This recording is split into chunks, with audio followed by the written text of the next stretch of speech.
నేను ఒక రహస్యం చెప్తాను. నేను ఆశ్చర్యపోయాను.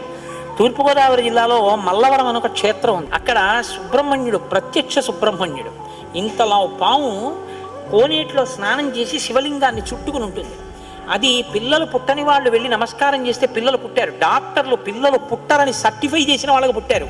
ముఖ్యమంత్రులు కూడా వెళ్ళారు పీఠాధిపతులు అక్కడికి. ఆ పాము కారణాంతరాల చేత శివలింగానికే తల కొట్టుకుని శరీరం వదిలితే ఇప్పుడు అలాగే ప్రతిష్ఠ చేశారు. అక్కడ నేను ఆశ్చర్యపోయింది ఏంటంటే, నాకు ఆ దేవస్థానం ధర్మకర్త ఒక ఆయన వచ్చి ఒకసారి ఓ మాట చెప్పారు.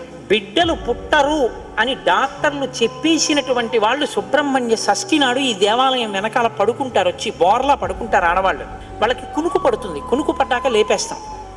ఆ మరుసటి సంవత్సరం వాళ్ళు పసిపిల్లల్ని పట్టుకుని వస్తారండి అని చెప్పారు. నాకు అపనమ్మకం కాదు, చూడాలనిపించింది. కాకినాడ నుంచి చాలా మందిని కలిసి సుబ్రహ్మణ్య భుజంగ స్తోత్రం చేశారు శంకర భగవత్పాదులు.